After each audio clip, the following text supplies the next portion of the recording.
जय हिंद दोस्तों। तो आज हम लोग पढ़ने जा रहे हैं पतले लेंस से अपवर्तन या इसी को कहते हैं लेंस मेकर सूत्र। यह टॉपिक फिजिक्स का ऑप्टिक्स का एक छोटा सा टॉपिक है जिससे लेंस मेकर सूत्र जो है हमेशा लॉन्ग में क्वेश्चन पूछे जाते हैं। यह क्वेश्चन हमेशा हाईलाइटेड है और बहुत ही वीवीआई है। यह बोर्ड में हमेशा 5 मार्क्स में पूछे जाते हैं लॉन्ग में। चलिए हम लोग देखते हैं पतले लेंस से अपवर्तन या लेंस मेकर सूत्र को हम लोग कैसे साबित करते हैं। तो हम लोग यहाँ पे एक पतला सा लेंस लेंगे और यह इसका हो गया ध्रुव। यहाँ पे यह जो ये एक गोला बनता है और यह एक लेंस हम लोग जो लिए हैं तो इसका केंद्र जो होगा यहाँ पे होगा और इस लेंस का यानी इसमें 2 लेंस लिया गया है, इस लेंस का जो है केंद्र जो होगा यहाँ पे होगा। इसको मान लेते हैं सरफेस 1, इसको मान लेते हैं सरफेस 2। इसको गोला को मिटा देते हैं क्योंकि इससे हमें काम नहीं है, हम यहाँ पे केंद्र बनाने के लिए इसे माने हैं। अब देखिए सरफेस 1 और सरफेस 2, तो ये हो जाएगा C1 और ये C2, ये हो गया केंद्र इसका। अब देखेंगे जब यहाँ पे कोई अगर मान लीजिए वस्तु है, वस्तु का अगर इस लेंस पे जाता है तो इस लेंस ये मान लेते हैं μ1 मीडियम है और यह लेंस है तो इसको मान लेते हैं μ2। यानी यह जो हो गया विरल माध्यम है और यह सघन माध्यम है, यह डेंसर माध्यम और यह विरल माध्यम है। अब देखिए जब प्रकाश यानी कि जब किसी वस्तु का किरण जो है यहां तक आएगा तो क्या होगा, जब यहां आएगा तो यहां जैसे ही प्रकाश का अपवर्तन का हम लोग पढ़े, प्रकाश का अपवर्तन किसे कहते हैं। तो प्रकाश का अपवर्तन क्या होता है, जब प्रकाश किसी विरल माध्यम से सघन माध्यम में जाती है तो वह क्या करता है, अभिलंब की ओर मुड़ जाती है। यानी ऐसा भी पता है जब विरल माध्यम मतलब हवा हो गया, सघन माध्यम मतलब कुछ भी पानी हो गया या कोई भी माध्यम हो, तो वहां पे क्या होगा, अभिलंब की ओर मुड़ जाएगी क्योंकि उसे जाने का रास्ता उतना नहीं मिलेगा। देखिए तो यहाँ पे हम एक अभिलंब खींच लेते हैं जो कि इस केंद्र से होके जाएगी। यहाँ पे इसका हो गया अभिलंब इसको मान लेते हैं L1, ये अभिलंब हो गया। तो ये जो है प्रकाश के किरण जो है, ये वाला जो अब वस्तु का जो किरण है यह इसके क्या अभिलंब के पास आएगी। तो अभिलंब के पास आ गई। अब देखिए ये μ2 मीडियम है, अब μ2 मीडियम से भी प्रकाश जो है, अब देखिए इसका हम लोग क्या करेंगे, इसका जो प्रतिबिंब बनेगा वो यहाँ पे मान लेंगे, जो यहाँ पे इसका प्रतिबिंब बन रहा है और यहाँ पे मान लेंगे I'।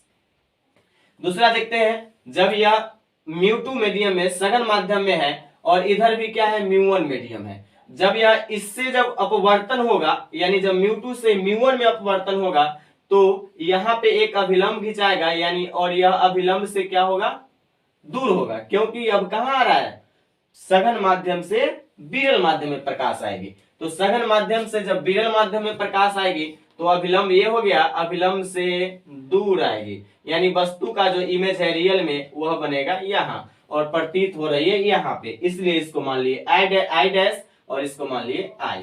अब देखिए वस्तु कहाँ पे था, यहाँ पे, इसको मान लेते हैं O बिंदु और यहां से इस लेंस तक का जो दूरी होगा इसे हम लोग क्या कहेंगे, वस्तु का दूरी U कहेंगे। और जो रियल प्रतिबिंब जो बन रहा है वह बन रहा है I पर, तो इस बिंदु यानी इस बिंदु से I तक का जो होगा यह होगा प्रतिबिंब यानी V हो जाएगा प्रतिबिंब दूरी, और यह माना गया है यानी कि यह जो है यह हो जाएगा V' मान लेंगे इसको, ठीक है। यानी वस्तु का दूरी हो गया U और ये हो गया V और ये हो गया V'। अब इसे हम लोग साबित कैसे करेंगे, तो हम लोग गोलीय दर्पण से अपवर्तन का सूत्र पढ़े हैं, गोलीय लेंस से अपवर्तन का गोलीय पृष्ठ से अपवर्तन का सूत्र से, गोलीय पृष्ठ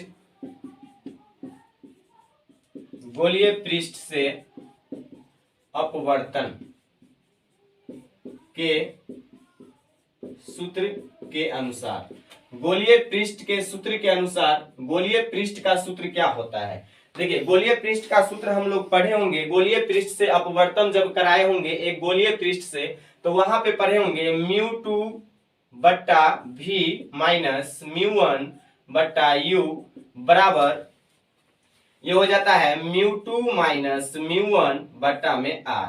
ये होता है गोलीय पृष्ठ से अपवर्तन। जब एक लेंस लिया जाता है, इसमें दो लेंस कॉम्बिनेशन है, तो यहाँ पे एक उत्तल लेंस लिया गया है। यहाँ पे जब लिया जाता है पृष्ठ, गोलीय पृष्ठ, और उससे जब अपवर्तन कराया जाता है, जब एक को म्यू1 माना जाता है, एक को सघन माध्यम, एक को विरल माध्यम, तो वहां पे जो आता है गोलीय पृष्ठ के अपवर्तन का सूत्र, वो आता है μ2 बट्टा v माइनस μ1 बट्टा u बराबर μ2 माइनस μ1 बट्टा में r आता है। अब देखिए हम पहले इस μ1 से μ2 में जाते हैं, तो यहाँ पे पहला पृष्ठ में, यानी यहाँ पे लिखेंगे पहला पृष्ठ यानी कि फर्स्ट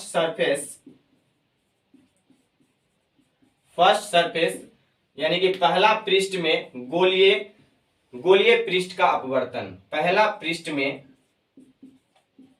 गोलीय पृष्ठ का अपवर्तन, गोलीय पृष्ठ का अपवर्तन। तो यहां पर जो आएगा वह सूत्र क्या आएगा, देखिए यहाँ पे जो आएगा वह हो जाएगा μ2, क्योंकि सघन माध्यम जो है वह μ2 है, बट्टा में इसका जो प्रतिबिंब बन रहा है, इसका प्रतिबिंब यानी जो ये वस्तु जा रहा है उसका प्रतिबिंब कहां बन रहा है, I डैश पे बन रहा है। मतलब ये क्या होगा, प्रतिबिंब का दूरी क्या होगा, v डैश माने हैं, यानी यह जो है इसका प्रतिबिंब, यह वस्तु का है, और यहाँ इसका प्रतिबिंब जो बन रहा है वह I डैश पे बन रहा है, यानी यहाँ पे जो प्रतिबिंब दूरी होगा वह क्या होगा, v डैश होगा। तो μ2 बट्टा यहाँ पे लिखेंगे v डैश माइनस μ1 बट्टा वस्तु का दूरी को क्या माने हैं, u माने हैं, तो u हो जाएगा बराबर μ2 माइनस μ1 बट्टा, अब देखिए इसका त्रिज्या फर्स्ट पृष्ठ यानी S1 माने हैं, इसका त्रिज्या जो होगा, वक्रता त्रिज्या वो होगा R1, और इसका वक्रता त्रिज्या जो होगा वो होगा R2। तो हम लोग फर्स्ट पृष्ठ का बात कर रहे हैं, तो यहां हो जाएगा R1। अब देखते हैं सेकेंड पृष्ठ पे क्या आएगा, तो सेकेंड पृष्ठ, सेकेंड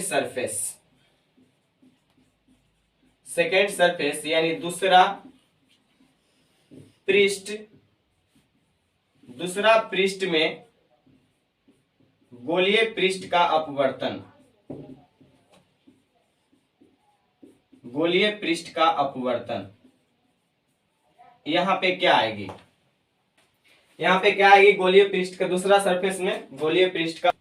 चलिए दोस्तों अब इसे हम लोग रफ करते हैं, इसे आप लोग स्क्रीनशॉट ले लीजिएगा या तो नोट कर लीजिएगा। आगे दूसरा पृष्ठ से हम लोग देखते हैं अपवर्तन कैसे करेंगे। सेम इसी तरह होगा जैसे यहाँ μ2 बट्टा v डैश आ गया, μ1 बट्टा u बराबर μ2 माइनस μ1 बट्टा r1। तो यहाँ पे क्या होगा, जो μ2 से μ1 मीडियम में आएंगे, यानी फर्स्ट जो यहाँ पे लेंगे μ1 बट्टा में क्या लेंगे, μ1 बट्टा में v लेंगे, और बट्टा में हो जाएगा, फिर से जो आएगा वो हम लोग देखते हैं दूसरा पृष्ठ से गोलीय पृष्ठ का अपवर्तन। देखिए देखते हैं दूसरा पृष्ठ से गोलीय पृष्ठ का अपवर्तन।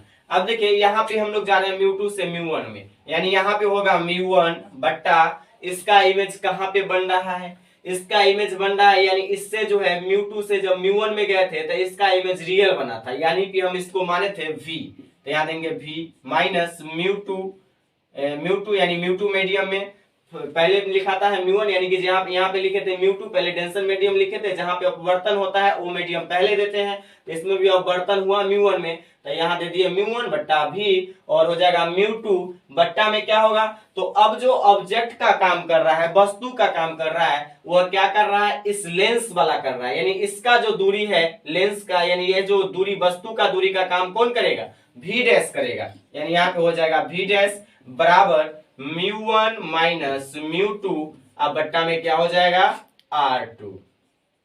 अब देखिए इसे हम लोग थोड़ा सा सीधा कर लेते हैं, जैसे हम लोग पीछे पढ़े थे तो उसमें था, ये पहले था μ2 और μ1 बाद में था, तो इसको हम लोग जैसे ही सीधा करेंगे तो ये हो जाएगा μ1 बट्टा v माइनस μ2 बट्टा v डैश बराबर, माइनस यहाँ पे अगर हम लगा दे और इसको कर दे μ2 को आगे और माइनस μ1, फिर से हम इसको अगर गुना करेंगे तो माइनस में आ जाएगा, ये प्लस में आ जाएगा, बट्टा में R2, इसको मान लेंगे समीकरण 2। अब देखिए दोनों समीकरण को क्या करेंगे, जोड़ लेंगे, बहुत ही सिंपल है, दोनों समीकरण को हम लोग जोड़ लेंगे, एक इससे अपवर्तन का, एक दूसरा से अपवर्तन का। अब लिखेंगे समीकरण 1 प्लस समीकरण 2 से, समीकरण 1 और 2 दोनों को जोड़ेंगे तो क्या आएगा, तो समीकरण 1 क्या था, जो समीकरण 1 था